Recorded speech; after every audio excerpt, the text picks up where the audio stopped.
lelo bazo tanga o Fachi azo sala azo kumba rythme ya pouvoir na ye na kati ya dictature. Mais banani baza ba vrai dictateur na mboka oyo. Nde bango babandi dictature. Kabila tirela ko gagner à élection mon côté. Et le côté la kitoko Kabila saleli biso oyo toko ko applaudir ye, o toko ko souhaiter à continuer à travailler, à tika baninga musu ba travailler. Il a travaillé 18 ans, n'a dérangé. A violé à tous les niveaux. Il a violé à tous les niveaux. Kindo kitango tozali ke bana mike, soki ba lobi uzando kifo to apumba. Mais awa tozomo na comportement ya FCC. Ils ont la qui s'appelle Bazana Kindoki, Bazana Mité, les gens sans âme, sans cœur, les gens méchants, mauvais.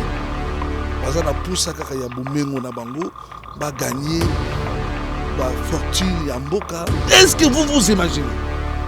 Est-ce que vous trouvez ça normal? Général, 4 étoiles, Narwanda Kunaza, sergent. C'est révoltant.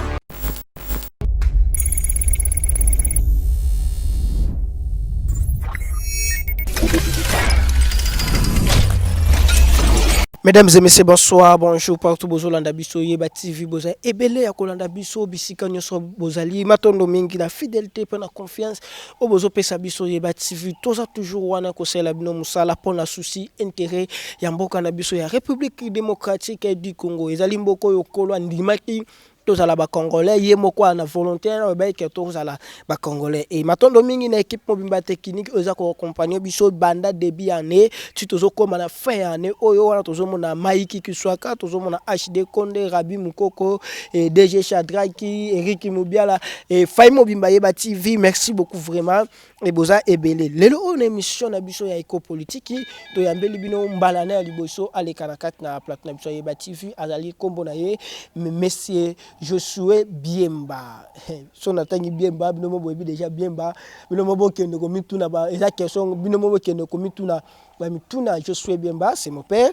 To pese vraiment beauté, azali coordonnateur ya Lukunga ya plateforme ba bengi na ADF ADFAT elongo na ngonde elongo na yende tozo développer par rapport ya ba actualité politique discours au chef de l'état alobaki lobby liboso ya deux chambres base na congrès kuna na palais du peuple le chef d'état lobaki na ba moi ba point ebele to ko toucher ngo to ko sa moi ba analyse ko solango par rapport ya ça to ko décortiquer discours wana ya chef de l'état et to ko lobé sur avenir nini yango ya mboka na biso avenir nini ya RDC après la rupture au chef d'état salaki ya coalition entre FCC Kashi. C'est ça aux ali ba thématique na émission na biso ya lelo na monsieur Josué Biemba. Bonjour mon avocat. Oui, bonjour monsieur le journaliste. Tongi to sur la makambo moko ezali ya politique. Yo etake moko ba politique. Lecture nini salaki na discours wana ya chef de l'état. D'abord na apprécié merci mingi pour na invitation au Pesingai dans les canaux émission na mission na bino na plateau na bino pour la première fois. Batobele ba ebingaité c'est parce que na travailler na gouvernement ya na reine ya Kabila na travailler tous les deux Kabila na reine na bango na tikali ko travailler na zalaki di banda ya mboka. Na zali vraiment naître et na zali na zongi na mboka na ngai pona koyeba kosala la mboka na ngai. Alors, on a lundi discours ya mokonzi mboka, son excellence, monsieur Félix Antoine Tshisekedi, ezali discours kitoko, eza malamu, ezali à répondre na attente ya population. Et là qui était monsieur Félix azali na souci ya population, ya souci ya mboka na ye. Et là qui était monsieur Félix azali ndokité. Parce que bamsu basana kindoke. Mais Kindoki tant que tu sais que bana mike ce que bala bi uzando kifo moto apumbo na butu. Mais awa tozomo na comportement ya FCC ezo la qui s'appelle bazana Kindoki bazana mité maté les gens sans âme sans cœur les gens méchants mauvais bazana poussa kaka ya bumengo na bango ba gagner ba fortune ya mboka illicitement ba gagner yango na ndenge ya mabe. Peuple à souffrir et tel bangote. Je connais beaucoup d'entre eux, je les connais, on se connaît, on a fait l'école ensemble. Na yebindenge bazako vivre baza na mité maté. baza bandoki baza na kindoki kobana na mokonzi na bango tina se bango nyonso autorité morale o atambusi mboka pendant 18 ans Joseph Kabila wandimaki ke no acteur c'est salama o andimaki ke to salto ke na élection 3 fois mobimba déjà ke no azali na motema te soki ondimé azali na motema te ngai ko sala passation pacifique te mais eza mawa mingi soki peuple congolais boza ko comprendre ndenge makambo tambola te na mboka oyo eza mawa mingi andimaki alternance salama andimaki yango mpona nini mpona pression oyo azwi na population pression oyo azwi na bacongolais oyo baza libanda ya mboka pression oyo azwi na communauté internationale azwi pression atiki yango na esengo te atiki yango na volonté na ye te azwi nde pression baélection esalami baélection so esalami misato ye aganiaki oh. Bon, comme président de Niangwazi, en 2006 à battre, même en 2011 à battre Papa Etienne Tshisekedi, en 2018, il est chef d'État Félix Saoui pour battre. Et ça, Mawa, ce que tu l'as dit, ma camion sur Salama qui tricherie et l'équipe, le Kuta, a gagné en tant d'élection mon côté, à s'impositionner. Tant que le lobe a tangao, Fachi, a sala, a kumba rythme, il y a pouvoir naïe. Na kati ya dictature mais banani baza ba vrai dictateur na mboka oyo nde bango ba mandi dictature Kabila tirela ko gagner à terre élection mon côté Kabila s'est positionné na makasi na force comme il était le tout puissant ba Yerodia banani basali ba erreur grave pour na ko tia Kabila wana pour na ko orienter Anyoko la population pendant 18 ans. Souvenir ne kitoko population azanango. Bo zono le micro da mino, bo salango trottoir, bo tamusango partout, bo tuna no peuple, bo kota na bandako, bo kota na ba petit peuple. Bo tuna nano. Bo tuna nano ceux qui population ils ont reconnaître souvenir moko ya kitoko oyo Kabila asali. Vraiment eza mawato tant on a zo mona bato FCC baza ko défendre FCC baza ko défendre Kabila baza ko défendre PPRD. Batouane est-ce que bazo raisonner malam batouane bazo raisonner malam ou bien fanatisme et avec les bango ce qui boza pena ba nationaliste boza pena ba congolais bana ya mboka bokoza na souci ya mboka na bino ngai na swani na discuter na mwasi moko ya américaine na étranger na kendaki na boutique kosomba loko tokutani na ekuna na kati ya boutique ngo télévision zo lakisa film moko be ya ba américain et loko moko bien te le kaki wana j'ai essayé un peu de critiquer dans sens normal. J'étais même pas le seul, nous étions nombreux, tout le monde, nous avons essayé de critiquer cela parce que c'était un peu déplorable. Mais il y a eu une femme américaine qui était sur place avec nous là. Elle n'a pas apprécié la façon dont elle nous a ramassés. Modèle et moi, la sur la locota qui soit américaine noire. Modèle la locota qui biso modèle la lobela qui biso mabe et les biso les kamukutu ya longo ya gravité mais modèle ya gravité qui ngo pour la souci en mboka na ye. Tu comprends que non aza américaine gérant ya boutique abino bolanda te aza américaine. Ozomona mutako laksa souci en mboka mais congolais a komi ndenge nini ere moko na pesa ka boketu première raison tanga tunaka peuple ya ndenge nini oyo peuple ya ndenge nini oyo quel ere moko na pesa ka raison tous en ndenge nini vraiment tous en ndenge nini na problème ni ngozo wa peuple congolais pas de problème ni nazomona tout comme le ko la dépasser tout comme le ko la bazoba maye les asouté oyo professeur à université professeur mais qui professeur ngo eza wapi eke wapi buzoba na buzoba 18 ans oyo Kabila sali souvenir ya kitoko Kabila tikeli biso et le qu'on dit la kitoko Kabila sali les biso oyo toko ko applaudir ye oyo toko ko souhaiter à continuer à travailler à tika baninga muso ba travailler il a travaillé 18 ans n'a dérangé a violé à tous les niveaux il a violé à tous les niveaux yango pe bino pe chef d'état yango pe na tourna bino pe komi bongo. Non, mais ce qui y a ça là qui on peut venir bozo ça là. Tu sais les locaux comme bête comme les locaux mais bango bazo le baké bozo violation constitution économie nomination baji et ça la violation de constitution nyonso bozo ça la ka bozo violer constitution c'est non bango.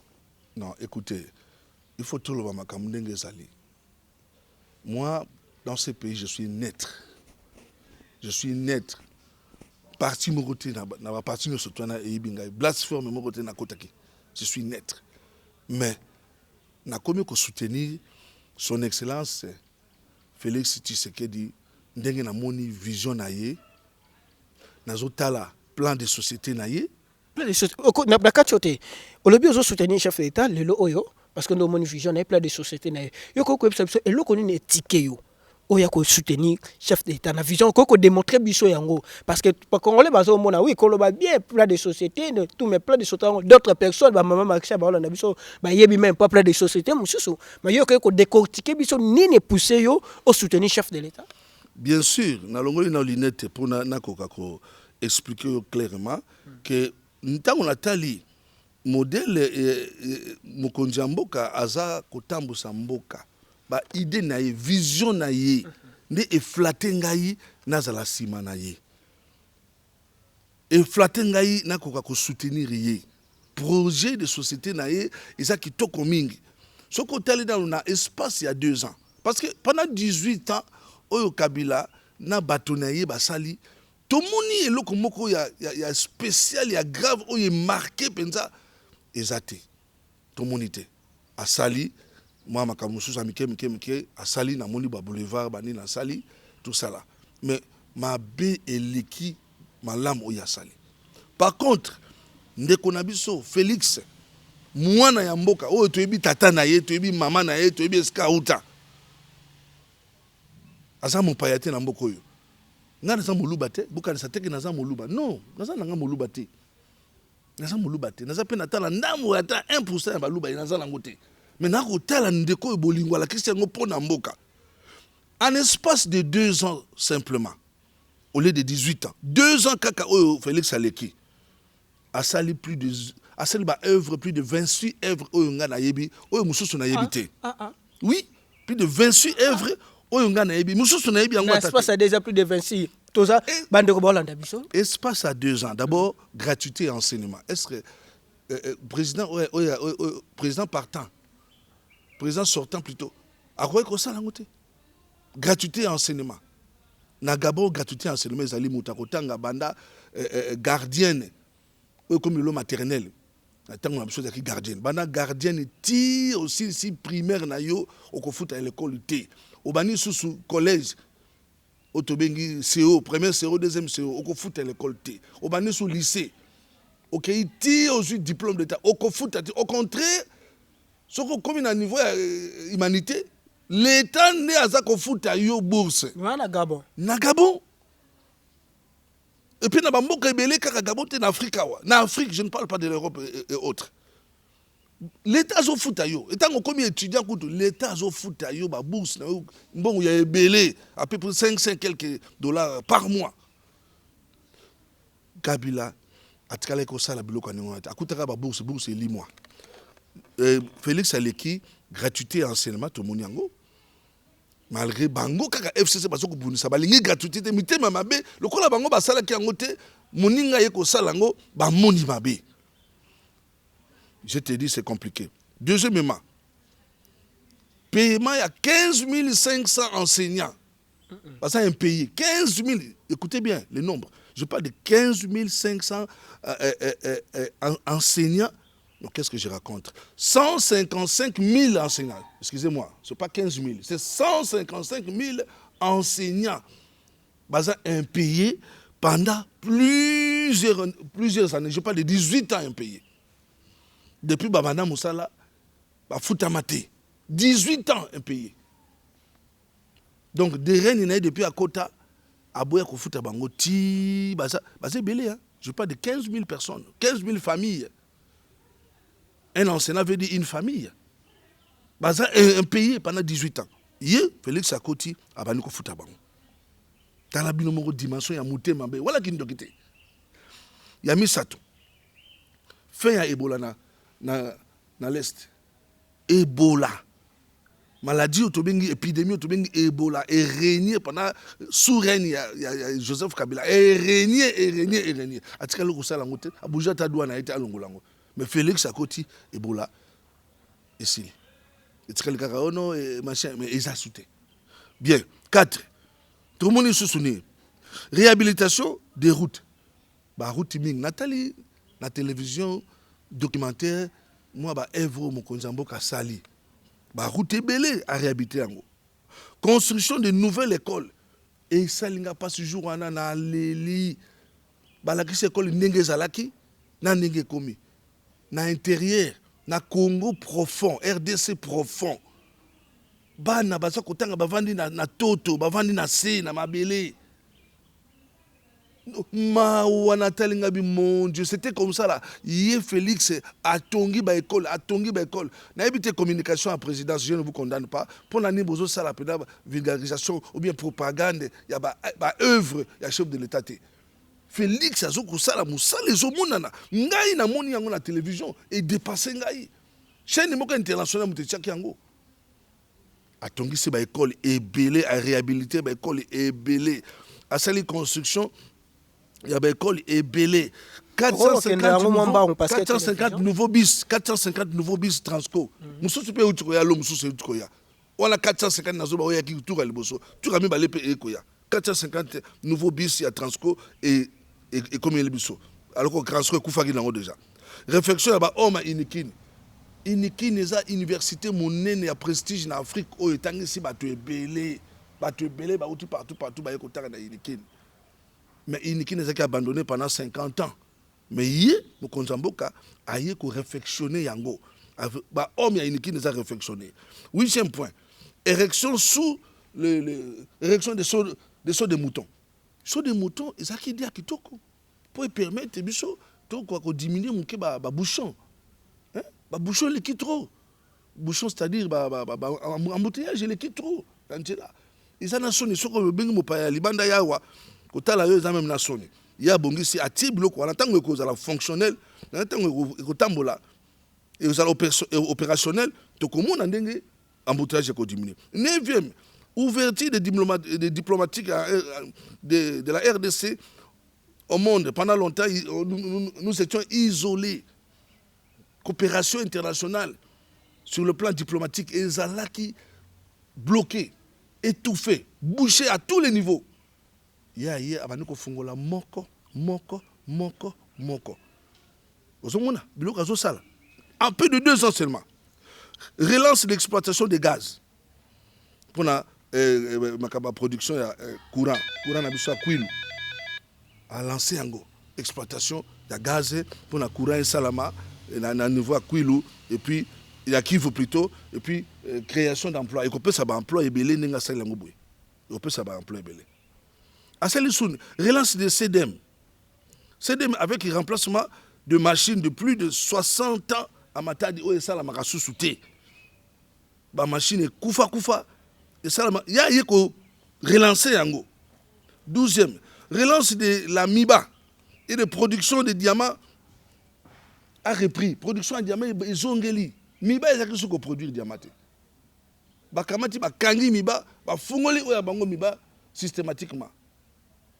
Basali ba 2 ans d'année no sotu mais yeye a rétablir yango. Toko ko suka no wana ta. To suka no wata wana. To suka no wana parce que na ngonga to poser ba question. To moni pêche biso exploit au Félix Rassel dans 2 ans. À ça là on a 2 ans tant on le oui c'est dit tant on le bien ça là on a 2 ans. Mais azaki yemo côté azaki ensemble na gouvernement na ye gouvernement ozalaki yana nezaki composé FCC cash. Na kati FCC on appelle FCC bato ya kabilo zo mona ke baza mabe bango pe ba pouyer mais comment ba gloire wana nyoso o attribuer on seulement le chef de l'état pas au bosani et bato msozo ko ba peso bloko na njungu yo se pe no kana bloko mo bosani ke njungu elambeli yo. Bon nga nazali pe universitaire le kola mingi bazolo baza ba professeur université nga pe nazali moko ba professeur makambo zolo ba leadership etalaka la tête leadership ce qui réussir ba kopé ça gloire na tête. D'ailleurs, batango lobi ba collaborateur ba travailler na Félix ensemble. Ba tiki Félix a travaillé. Félix nga sa makambebile ba empêcher à salangote. Baza ba ndoki. Ba to gouvernement là surtout na premier ministre. Bazo bengi professeur Ilunga. Pepe wana tangisi. Mais makambo tangisi yemo ka salela ngote. Oh. Depuis temps Mobutu, obi ba poste bino boyebi peut-être sikoyo. Ah. Asa camarade ya Kabila ya depuis longtemps. Pepe on a salé belé qui 2 jours na chemin de fer musala na tiki kuna pepe on a salé ba bêtise belé mais yango ezo ko continuer kaka mutu ande ngona aki mutu asala société mais to ka moi ki nenge Kabila du ya tie premier ministre abundisi chef de l'état Abundi ce chef de l'État, même la réalisation du chef de l'État, ça l'est en caca, malgré lui, mais à comprendre que ça la plus que ça. Mais Pépé abundi si mon continent mboka.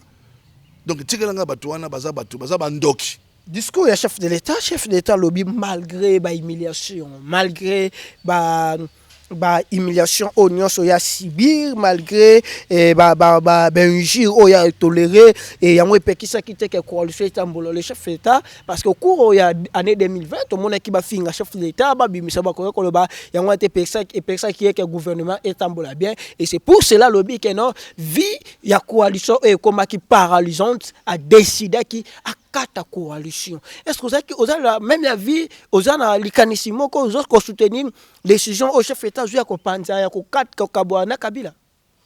Bon, chef de l'État d'abord, à Kinois, à Congolais, et à une éducation à Kitoko. Avant de milieu homme politicien, à ébi politique. Politique, c'est la makila naïe. Kabila, c'est la politique. Donc, on a Kabila yao, maboko na makolo na ba bote. Kabila ya ikoli politique wa. Nzambe na ngai. Ce qui nazala qui on a parmi bateau va décider que batia Joseph Kabila président, non, je ne partage pas votre avis. Écartez-moi ce petit. J'allais dire ça. Vous comparez Félix na Kabila. Kabila Félix y a ikoli sous les pieds de son père et de Mobutu et des autres grands politiciens. Afrique, Kabila, et Nani, pardon, Félix a yekoli politique et pas une bango. Félix a dans la région à Kokabwana, na FCC, libala wana coalition wana et marché à Tamokete. Obali moko toko zana moi si nandako, moi si a telemelaka yo, moi si a bundisaka yo, moi si a salaka yo, croca jambe. Et mais pourquoi pas Kataki Kolsongo avantage l'éducation ya kitoko, il est tellement bien éduqué Félix Tshisekedi bien éduqué. Aza mwana ya Tshisekedi. Bobo sani Tshisekedi. Bobo sani Tshisekedi aza moko ya icône ya mboka to binga ngonini. O ba tika histoire moko ya makasi na mboka oyo Bobo sani Tshisekedi. Je vous rappelle que Félix azali mwana ya Etienne Tshisekedi. A dû éducation ya kitoko kuta na papa na ye. Pena mama na ye. Et yango wana lokola za éducation malamu alinga kena bango na malembe kaka na biki bakwei mundu kite ndenge zoba oyo alikaki na télévision abeto akolia mbuma zoba penza mbuma ngo ezaka ya bafu pourtant moto atanga na l'école akena ba université mais zoba pena ya zoba na mola moto mobali mokolo boy mayele na mutu ezate na biki kaka bazo suka na biki kaka mundu kite mbuma te biki kaka ya pamba oyo stylo avec les stylos basuki sibino. C'est normal que Kabwana Bango, parce qu'on empêcher d'avancer, qu'on empêcher kaka yete, qu'on empêcher Congo d'avancer. Congolais bazo souffrir. Bino bozo lia bien, bozo rouler en carrosse, bozo la climatisation, ndenge bozo voyager ndenge bolingi, il y a des gens qui souffrent énormément. Le matin comme ça, yebité akolia nini bana bakolia nini. Il y a les gens qui souffrent. Alors vous les politiciens ou encore vous les décideurs, vous travaillez pour nous le peuple.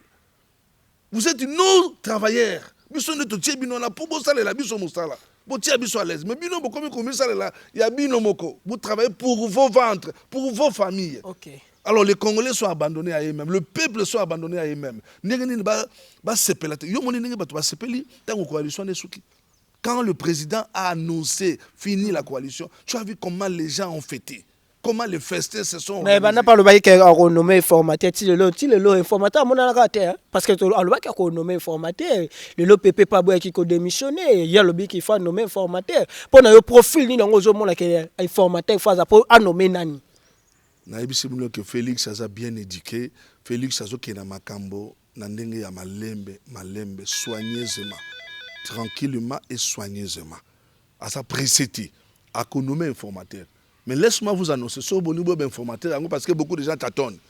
Et puis nos journalistes, vous avez l'information, vous allez déambuler partout, machin. Laisse-moi vous informer, l'informateur là, c'est moi.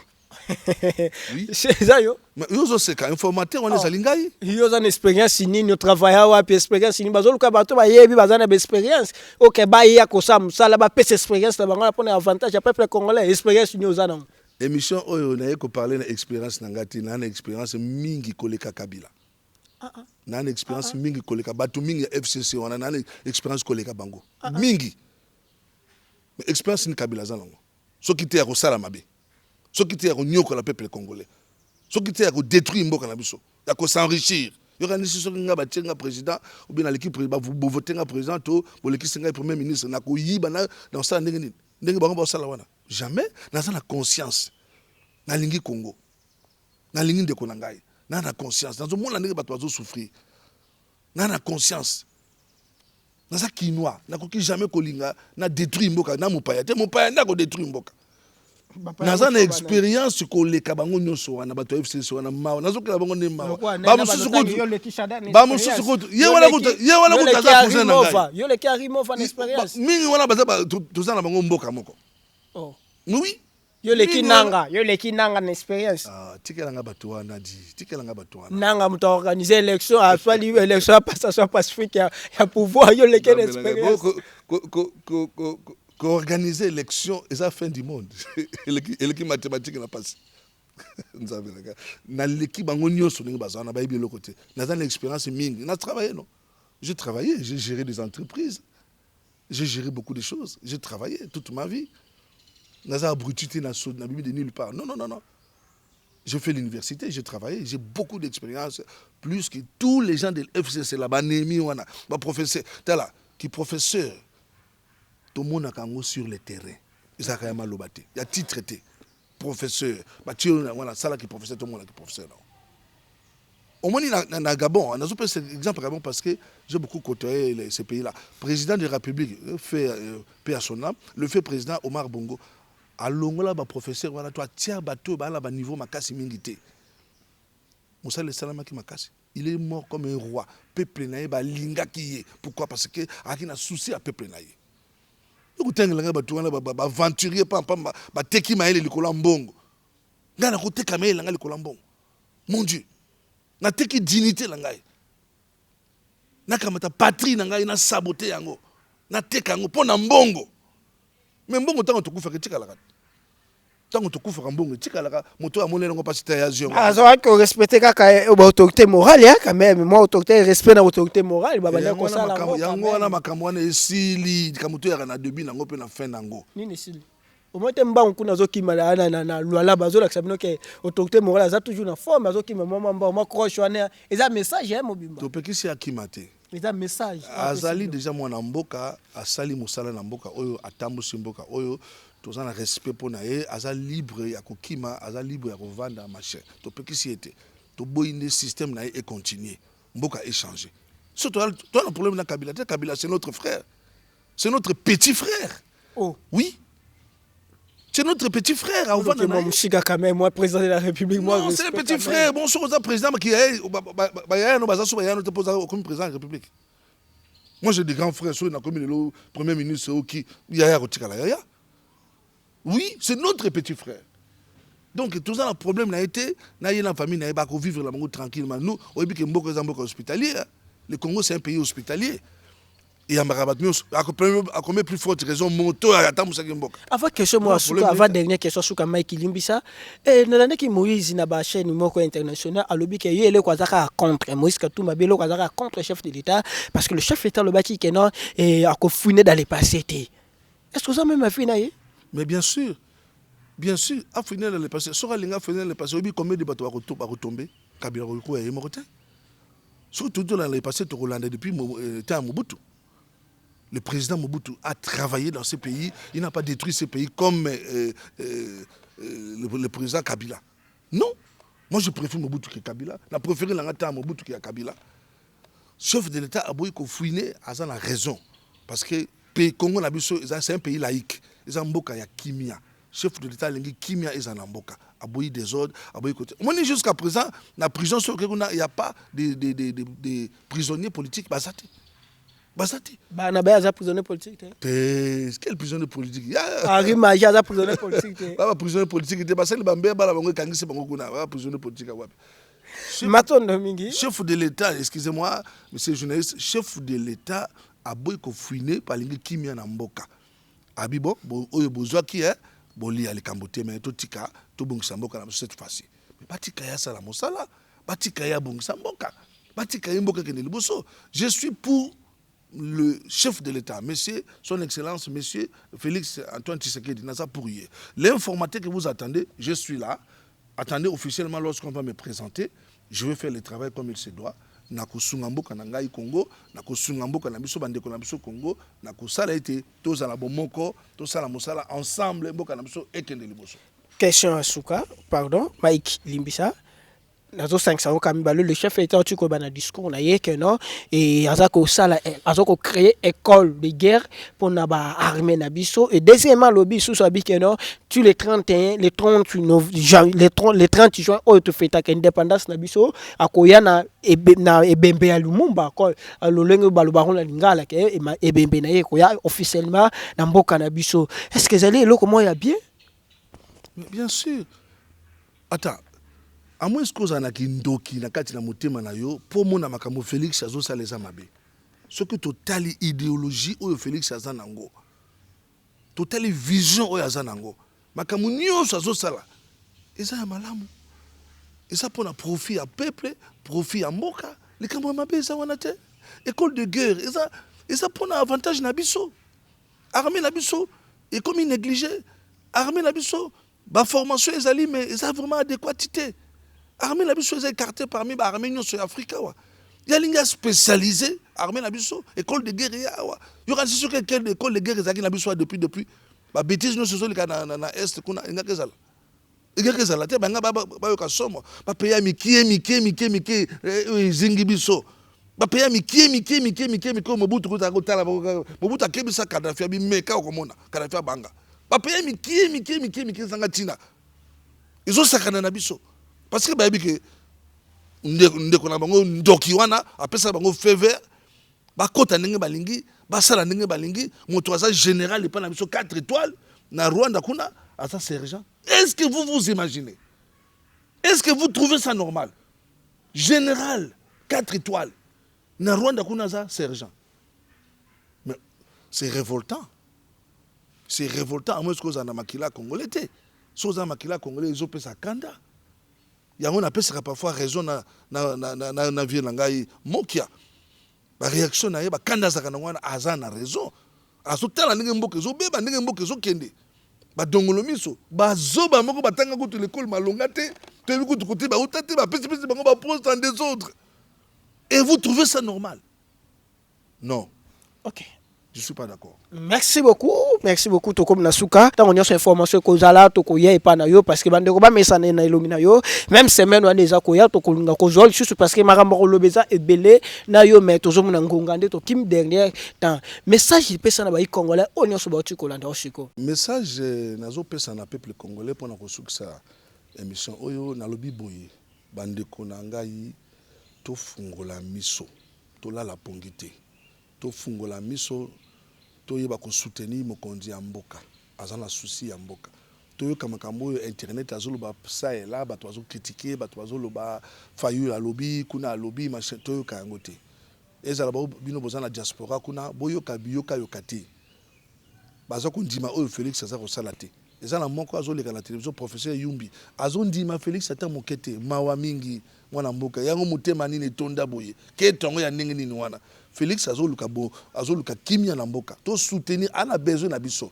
to soutenir ye asala mosala malamu mosala ke ndiliboso toza kotala ye peso to moni azo yokata azo kangana bango biso pe to koyeba ko balukela ye to koyeba ko libane keba ozo kenela biso ndela malamu te to kondima ngote Congo eza bato nyonso eza ya yo moko te zonga na njela to koyebisa ye.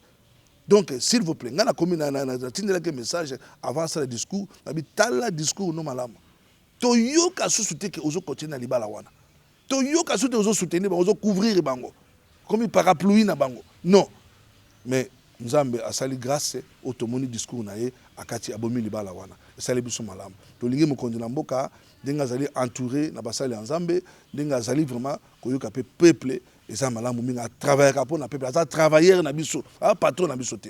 Félix n'est pas notre patron asa travailleur na biso peuple asala musala kitoko toza sima na ye toko soutenir ye. Merci beaucoup. To yambaki po na bino monsieur Biemba oyazali moko ya ba membre ya mako ya ba acteur politique na mboka na biso et le reneto meka ko décortiquer par rapport ya discours ya chef de l'État. Merci beaucoup na Mike Kiswaka. Merci beaucoup na ndeko na ngai bienvenue pasi kuna na kat na France, merci beaucoup bienvenue pasi et merci vraiment na ba soutien na bino, merci beaucoup na vena ngai Richard Tibangu kuna na kat na États-Unis mon vieux, bon guérison na toujours na papa Stéphane Kakou, merci vraiment papa nzoto ndamba pe so nzoto makasi parce que toi on a besoin na yo papa Stéphane Kakou et merci beaucoup l'équipe mobimba boza ebele soto bito tanga comme mama Dorcas, mama Charlotte boza ebele bo soutenir biso mama bébé na kat na Belgique. Botika toujours branché sur ce côté dans le programme de Yeba TV parce que 2021 le chef d'État le baki qui salue banda Bissopé qui salue banda. Merci beaucoup mec qui soit là si ma caméra, merci beaucoup.